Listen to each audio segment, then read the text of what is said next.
قربانی کس پر واجب ہے؟ مکمل طریقہ، نیت اور سنتے۔ ذوالحج کی اہم معلومات۔ قربانی کیا ہے؟ السلام علیکم ناظرین، آج کی اس ویڈیو میں ہم بات کریں گے قربانی کے بارے میں، یعنی قربانی کس پر واجب ہے، کیسے کی جاتی ہے، نیت کیا ہوتی ہے اور قربانی سے پہلے کن باتوں کا خیال رکھنا چاہیے۔ قربانی ایک عظیم عبادت ہے جو ہر سال عید الاضحیٰ کے موقع پر اللہ تعالیٰ کی رضا کے لیے کی جاتی ہے۔ یہ سنت ابراہیمی ہے جو ہمیں حضرت ابراہیم علیہ السلام اور حضرت اسماعیل علیہ السلام کی قربانی کی یاد دلاتی ہے۔ نمبر 2، قربانی کس پر واجب ہے؟ قربانی ہر مسلمان پر واجب ہوتی ہے جو مسلمان ہو، بالغ ہو، عاقل ہو، صاحب نصاب ہو، یعنی اتنی مالیت رکھتا ہو جتنی زکوٰۃ کے لیے شرط ہے۔ اگر کسی کے پاس عید کے دنوں میں اپنی ضروریات سے زیادہ مال ہو، اس پر قربانی واجب ہوتی ہے۔ بچوں، مسافروں اور غریب افراد پر قربانی واجب نہیں ہوتی۔ نمبر 3، قربانی کا وقت کب ہوتا ہے؟ قربانی کا وقت عید الاضحیٰ کی نماز کے بعد شروع ہوتا ہے اور 12 یا 13 ذوالحج تک رہتا ہے۔ علاقے کے مطابق نماز سے پہلے قربانی کرنا درست نہیں ہوتا۔ نمبر 4، قربانی سے پہلے نیت کیسے کریں؟ قربانی کے لیے کوئی خاص الفاظ لازمی نہیں، لیکن دل میں نیت ضروری ہے۔ آپ یوں نیت کر سکتے ہیں: میں اللہ کی رضا کے لیے قربانی کر رہا ہوں یا کر رہی ہوں۔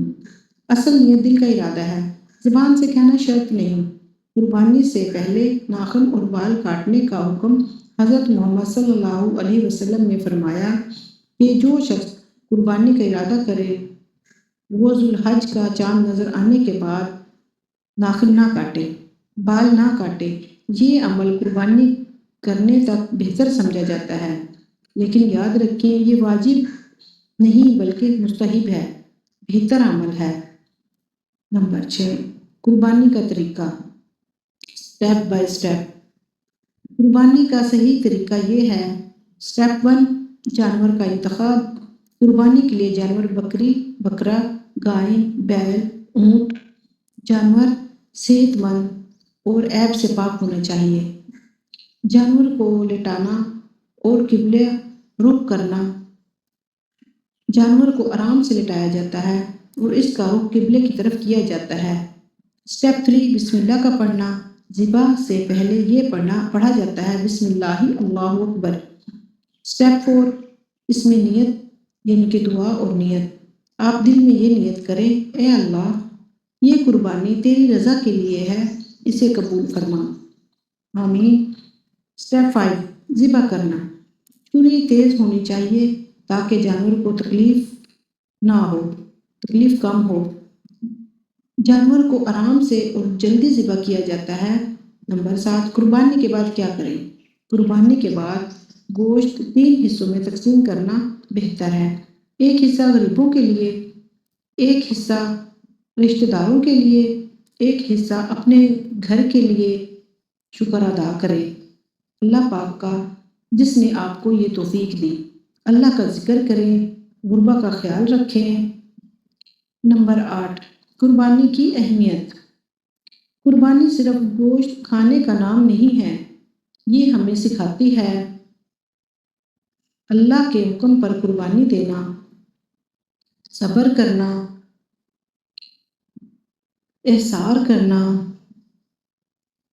غریبوں کا خیال رکھنا۔ نمبر 9، عام غلطیاں جو نہیں کرنی چاہیے۔ نماز سے پہلے قربانی کرنا، یہ غلطی ہمیں نہیں کرنی چاہیے۔ جانور کو تکلیف دینا، دکھاوے کی نیت رکھنا، گوشت کو ضائع کرنا۔ نمبر 10، اختتامی کلمات۔ ناظرین، قربانی صرف ایک رسم نہیں بلکہ یہ ایک عظیم عبادت ہے۔ اللہ تعالیٰ ہم سب کو قربانیوں کو قبول فرمائے۔ اللہ تعالیٰ ہم سب کی قربانیوں کو قبول فرمائے اور ہمیں اخلاص عطا فرمائے۔ اگر آپ کو یہ ویڈیو اچھی لگی ہو تو اسے دوسروں کے ساتھ ضرور شیئر کریں۔ جزاک اللہ خیر۔